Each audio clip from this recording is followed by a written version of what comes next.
Bueno, lo decíamos desde el lunes mismo cuando el Ministerio de Economía de la Nación anunció este aumento del dólar oficial, la devaluación. Obviamente el impacto en precios se empezó a percibir. De allí hasta hoy va a continuar seguramente en las próximas horas con algunos rubros especialmente impactados por esta situación. Así es, ya se había registrado una devaluación días anteriores y el lunes, bueno, comenzamos la semana con esta suba del dólar oficial a 365 pesos, lo que significó una devaluación del 22% del peso argentino. Bueno, ya se remarcan muchos precios en las góndolas. En algunos sectores están paralizadas las ventas hasta tanto haya definiciones y cuestiones más concretas. Pero realmente, y lo decíamos recién, la economía ofrece cada día un escenario vertiginoso. ¿Y qué puede pasar en los próximos días también? Es toda una incertidumbre. Sí, bueno, y vamos a ampliar lo que contábamos recién del tema de la carne. Había trascendido extraoficialmente un rumor de que se podrían llegar a suspender las exportaciones de carne. El gobierno lo que espera es que no haya tanto impacto en este tipo de precios. ¿Sabés que el dato positivo que fue la inflación, bueno, que conocimos hoy del mes pasado, que ya quedó vieja, y el otro es que no había aumentado mucho la carne, los alimentos se habían sostenido y por eso el dato era más o menos favorable. Bueno, ahora la carne aumenta, el registro va a ser muy distinto próximamente y esto tuiteó Juan José Bailó. El titular de Agricultura de la Nación: nuestra responsabilidad como funcionarios públicos es llevar certidumbre a los sectores productivos y tranquilidad a la gente. Desde Economía estamos negociando los precios de carnes para el mercado interno. Y acá aclara, no hay suspensiones a la exportación de carnes. La saludamos a Marianela Gómez, economista que nos acompaña esta tarde. Marianela, ¿cómo estás? Buenas tardes, bienvenida. Muy buenas tardes. Buenas tardes, gracias por la invitación. Bueno, qué días para ustedes para analizar, para que te vayas acomodando muy tranquila. Te voy a hacer una pregunta muy suave. Nunca me llaman cuando la cosa viene bien, siempre me llaman cuando está mal. Mirá, tenemos anotado llamarla a Marianela cuando la cosa ande bien desde hace 2 años y no hay caso, no aparece ninguna. Bueno, la inflación del mes que viene, ¿será de 2 dígitos? Es probable, se está hablando de que sí, que no, digamos que esta desaceleración que sufrió en julio, decíamos, va a quedar, es un dato que ya va a quedar un poco desactualizado, producto de la devaluación. Sabemos, como siempre, desde hace varios años que las devaluaciones, los saltos de tipo de cambio tienen traslado casi inmediato a precios. Por eso un poco estos dimes y diretes en el sector de la carne, porque dentro de la construcción del índice de precios, que es el que del índice de precios al consumidor, que es el que mide la inflación mes a mes, el peso que tienen en esa canasta los alimentos es muy alto, ¿no? Entonces ya hubo algunos acomodamientos que hubo producto del dólar soja, porque si bien, digamos, este dólar diferenciado para el sector agropecuario es como una suerte de evaluación también que se traslada al costo de los alimentos para el sector ganadero. Entonces ya se estimaba que eso iba a tener alguna presión en el precio de las carnes y por eso también la preocupación por este salto evaluatorio del lunes de que no haya un traslado a precios, ¿no? Me parece que en ese sentido hay por lo menos una visión desde el gobierno de que el sector alimentos va a ser un sector que hay que atender y que proteger para evitar incrementos aún mayores de la inflación, ¿no? Porque también claramente digamos, es el rubro que más perjudica a los sectores más vulnerables. ¿Por qué esta devaluación? ¿Por qué esta suba del dólar oficial? ¿Esto estaba previsto? ¿Se postergó para después de las elecciones? Bueno, creo que todo el mundo que más o menos ha seguido las noticias de economía sabe que el FMI estaba presionando a Argentina para que se devaluase el tipo de cambio y se elevasen las tasas de interés. Esas medidas que el gobierno estaba resistiendo provocaron estas tensiones con el FMI de no voy a desembolsar, si voy a desembolsar lo que estaba acordado previamente. Por eso se tuvo que salir a buscar financiamiento en otros sectores, etcétera, etcétera. Y yo creo que, a ver, discutíamos con algunos compañeros, ¿no? Las devaluaciones, ¿las hace el mercado o las hace el gobierno? Yo soy de las economistas que creen que las devaluaciones las hace el decisor de política económica, a veces con más o menos margen producto del contexto, pero creo que es una decisión que el gobierno se vio forzado a hacer por el resultado de las elecciones. y por la urgencia en recibir el visto bueno del Fondo Monetario Internacional, perdón, que quería eso, un ajuste de tipo de cambio y una elevación de las tasas de interés para hacer el desembolso que estaba comprometido, que era alrededor de 7.000 millones y que ahora parece ser que va a llegar un poco más, para dar un poco de tranquilidad estos meses que quedan hasta las elecciones generales, ¿no? Bien. Y un estado de debilidad absoluto del gobierno nacional, que sin ese dinero, digamos, lo necesita como el agua, y que podría liberarse, son 7.500 millones. Sí, sobre todo porque, bueno, las dos fuerzas, digamos, que salen primeras en las PASO son, digamos, orientaciones de política más vinculadas a liberar aún más el tipo de cambio, una propuesta extrema, la de dolarizar la economía, que se está hablando que en caso de que se fuese una dolarización, el dólar estaría alrededor de los 10.000 pesos, haciendo el cálculo con la circulante y base monetaria, con lo cual, si el candidato que más votos sacó en las elecciones primarias está diciendo que el dólar podría llegar a estar a 10.000, las presiones sobre el mercado cambiario, lógicamente, que se agudizan aún más, ¿no? De repente, si uno, yo no soy politóloga ni pretendo serlo, pero si uno analiza el discurso de Massa antes de las PASO, diciendo no vamos a devaluar, saliendo a buscar financiamiento para no dar el brazo a torcer con el FMI, tarde tal vez, pero bueno, y al día siguiente de las PASO se ve forzado a devaluar, es que claramente hay digamos, una condición de contexto que está forzando al gobierno a una decisión de política económica que no es para nada beneficiosa en términos de campaña, porque es un costo que tiene que pagar, ¿no? Pero bueno, de nuevo, ante estas alternativas que aparecen como más votadas y que generan aún más tensión en el mercado cambiario, hacen difícil pensar, entiendo yo, o bueno, encontrar otras salidas. Supongo que ha sido mejor, bueno, ya, digamos, sí, aprovechar el momento y dar con los requerimientos del fondo en esta semana postelecciones para después tener un margen de recuperación, ¿no? Pero bueno, de nuevo, somos, ya lo he dicho por ahí en otros encuentros, somos el único país, junto con Ecuador, en Latinoamérica, que tiene el Fondo Monetario Internacional condicionando la política económica y no es, digamos, no es menor ese contexto para las decisiones y el margen de maniobra que tiene un gobierno que además no cuenta con el apoyo popular en las urnas. Claro. Bueno, vamos a aprovechar tu capacidad artística, que sabemos que sos muy cercana al arte también, histriónica. Pasado de actriz. Pasado. De actriz, bueno, eso, actriz. Resulta que vos sos Don Fondo Monetario Internacional. Y te dicen, llamalo a Milei, hablas con la hermana de él. ¿Qué es lo primero que le preguntas? Che, ¿en serio vas a cerrar el Banco Central? ¿De dónde pensás hacer el ajuste? ¿Cómo vas a dolarizar? ¿Qué le preguntarías vos a él?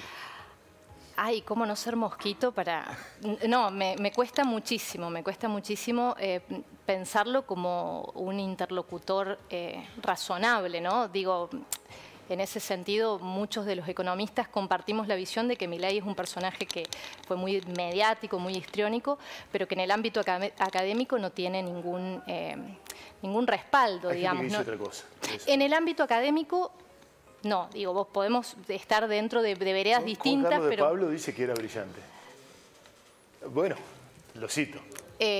Uno no sabe nada la mayoría de los que saben. están más dedicados a la academia no ven con seriedad sus propuestas. De hecho, bueno, Milei tiene causas abiertas por plagio. Eso dentro de la academia claramente no es una buena práctica. No sé qué opinará de Pablo de eso, pero de Pablo es un escritor muy reconocido. Yo valoro mucho su trayectoria. No, me parece que no... Entonces, de nuevo, desde ese lugar no tiene viabilidad técnica su propuesta económica, no hay una viabilidad técnica, no es realizable, como decíamos, porque tampoco hay una viabilidad política de hacer una dolarización y llevar el dólar a 10.000. Pero bueno, por eso me cuesta, me gustaría ser mosquito para poder estar en esa conversación y ver qué respuesta se da. La respuesta que Milei ha dado es que el Fondo Monetario estaría que no habría conflicto en esa conversación, puesto que él está dispuesto a hacer un ajuste mucho mayor que el que propone el Fondo Monetario Internacional, con lo cual estimo que lo que le preocupa al fondo es garantizar los recursos para sus propias arcas.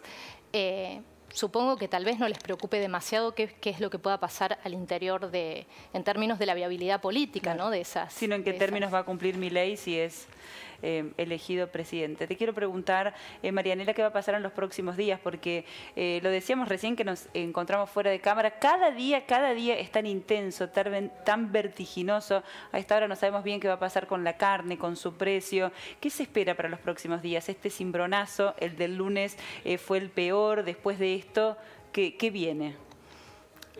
No podría ser un pronóstico. También me gustaría, porque tal vez cobraría mejor si tuviese la capacidad de pronosticar. Pero yo creo que, como de nuevo, como decíamos recién, el salto evaluatorio va a tener un traspaso a precios. Ese traspaso a precios, si se da en los alimentos, que es probable, dado la matriz exportadora de nuestro país, ¿no? Va a afectar a los sectores más vulnerables. Entonces, si eso es un diagnóstico, creo yo, cierto, el gobierno debe ocuparse por lo menos de atender al menos las variaciones de precios en esos rubros que son los más sensibles, como decíamos, para las poblaciones más vulnerables. Bueno, y en ese marco también, ya hablando de la macro, más allá del impacto más notable que es el que estamos hablando, la gente, la familia, el bolsillo, ¿es un escenario más recesivo todavía esto? Porque con precios que aumentan, con gente que no tiene dinero, caída de consumo. Eso es lo más, para mí, difícil de compatibilizar. Veía la semana pasada, justo antes de las PASO, una publicación que hizo un economista de Cenital, que mostraba una tabla de los resultados económicos en cada una de las elecciones. 2015, 2017, 2019, iba mostrando los indicadores económicos, ¿no? El nivel de precios, el nivel de tipo de cambio. Todos los indicadores, gran parte de los indicadores económicos, por ejemplo, de 2015 a 2021, habían empeorado, tipo de cambio, precios, etcétera, etcétera, pero había dos indicadores que estaban mejor que en 2015, que eran los de nivel de actividad y nivel de empleo. Entonces, que eso también lo hemos discutido otras veces, ¿no? Estamos en una economía con un alto nivel de inflación, con muchos trabajadores debajo de la línea de pobreza, pero en donde hay un nivel de actividad que todavía se sostiene y un nivel de desempleo que es, digamos, no es compatible con un escenario de crisis como los que Argentina ha vivido en 2001. Bueno, escenarios que conocemos, donde, bueno, prácticamente un cuarto de la población estaba sin trabajo. Claro. Entonces ahí hay como una combinación que no se había dado, que es de tener trabajadores formales, no estoy hablando de trabajadores informales o en negro como se los conoce, sino trabajadores formales debajo de la línea de pobreza, pero con una tasa de desempleo que es relativamente aceptable, ¿no? Es baja, de hecho. Eso, digamos, al menos para algunos economistas como yo, que entienden que el trabajo es la forma en que las personas tienen que hacerse de los ingresos y mejorar sus condiciones de vida, es el indicador para rescatar, y que me parece que no es un indicador menor en escenarios en donde es factible que esos niveles de actividad y de empleo no se puedan conservar si vamos a un ajuste brutal, ¿no? como el que propone Milei para pagarle al Fondo Monetario Internacional. Ahí veo muy difícil sostener ese nivel de actividad y de empleo, y eso creo que empeoraría aún más una situación que hoy tampoco es esperanzadora, ¿no? Tampoco. No, ciertamente no lo es. Lo cierto es que siempre ha sido así, la gente vota con el bolsillo, pero la economía tiene una centralidad absoluta por estos días y va a ser así, obviamente, en octubre. Lo que te queremos decir es que te vamos a invitar a cada rato. Sí. Sí, bueno, mucha incertidumbre, mucho movimiento y mucha cuestión que genera tantas dudas, ¿no? Y tanta angustia en la gente porque, bueno, mucha gente vota con el bolsillo justamente porque te marca la vida, ¿no? Sí. Tener preocupaciones de tipo económicas te condiciona la vida. Pero también creo que hay un voto que va más allá del bolsillo, que es este voto que no pudo, digo, pues si fuese solo el voto del bolsillo, las encuestadoras podrían haber aproximado un poco mejor el resultado. Me parece que hay un voto que tiene que ver más con una cuestión más visceral, si se quiere, de bronca, de enojo, sí, claro. Y que se canaliza por ahí en candidatos que se muestran más antisistema o antipolítica. Y me parece que, bueno, así como en las discusiones el que se enoja pierde, me parece que también al momento de pensar cómo se sale de esta, no necesariamente votar desde el lugar del enojo, del que se vayan todos, porque de nuevo los que tenemos algunos años ya vivimos esa experiencia, sí, y vimos que los resultados no mejoran, sí, sí. Porque alguien queda. Ya que dijiste el tema de las encuestas, no le vamos a pasar ninguna factura a nadie, pero hablábamos con un amigo que tenía una visión muy interesante de la política, un consultor el viernes pasado. Y por seguir algunas cuentas de gente, nosotros nos nutrimos de eso, de gente que sabe más que nosotros, a la que creemos, escribimos, los controlamos en el tiempo, nos gusta, y le decíamos, ¿no hay lugar para una sorpresa? ¿Te acordás que le decíamos? Y él dice, no existen las sorpresas. Una encuestadora decía, no existen las sorpresas. En todos casos, son datos de la realidad, me parece que nos dijo, que no se leen bien. Y estuvo la sorpresa. Sí, y sí, se les escapó Milei de acá a la China. Igual hay una encuesta de CELAC de mayo, que esa encuesta en mayo daba un tercio para Milei, un tercio para Juntos por el Cambio y un tercio para el oficialismo. Esa encuesta de mayo es bastante interesante. Bueno, hay algunos representantes de CELAC viviendo aquí en Río Cuarto. Guillermo Glietti ha estado trabajando en esa encuesta. Esa encuesta es acertada en el pronóstico y también tiene un dato muy interesante, que es que cuando ellos consultan a los votantes de Milei, por ejemplo, como comparan con otras series de preguntas que tienen que ver con si están de acuerdo o no con determinadas políticas que propone ese candidato, y no hay coincidencia. Claro. ¿no? La gente dice, lo voto, pero estaría de acuerdo con esto y esto, que es lo que propone el candidato, y la gente dice que no. Entonces por eso digo esto del voto más bronca, que no necesariamente es el voto del bolsillo y que puede ser peligroso, ¿no? Porque ese voto bronca, que se vayan todos, también puede implicar que el que venga sea mucho peor. Emocional el voto, tiene un fuerte componente emocional, entonces después cuando uno va a la plataforma dice, no, la plataforma no me gusta, pero el candidato sí me gusta. Esa es la cuestión que de alguna manera también explica el voto. Y también, además del voto bronca, hay un voto esperanza, porque mucha gente tiene la convicción de lo que ha votado, porque tampoco hay que subestimar ese voto. Hay gente que tiene una convicción. Ese voto de Milei tiene como distintos aspectos, distintos perfiles y un componente de bronca, pero un componente de convicción también. Sí, totalmente. No quería subestimar a los votantes en ese sentido, pero me parece que en esto de, bueno, tal vez si dolarizamos estamos mejor, me parece que hay un nivel de desconocimiento de lo que significa en términos económicos. Bueno, de repente si un candidato me dice, no, voy a sacar a todos los ministerios y vamos a ahorrar un montón de plata en eso, pero bueno, eso implica sacar Ministerio de Educación y de Salud. Tal vez el que está votando no sabe que los ministerios que se van a recortar son justamente en sectores en donde son necesarias esas presencias, ¿no? Esa presencia del Estado. De la realidad. Ayer en Buenos Aires había un carnicero que había puesto asado a $5. Lo veíamos y estaba muy feliz y divirtiéndose, por eso le había votado a Milei. Claro. Y hablábamos en Buenos Aires ayer, pinto un cuadro, porque me parece que es muy importante lo que vos decís. Digo, es muy fácil colocarlo a Milei como que él genera todo lo malo para quienes lo ven así, y en realidad nadie se hace cargo de lo que está pasando. Pero hablaba con una mujer que limpiaba casas en Buenos Aires, ¿viste? Se tomaba 2 colectivos. Y vos vais y le decís, mirá, lo que pasa es que si lo votás a él vas a perder derechos. Derecho de la educación, derecho... que uno cree, por supuesto, en eso.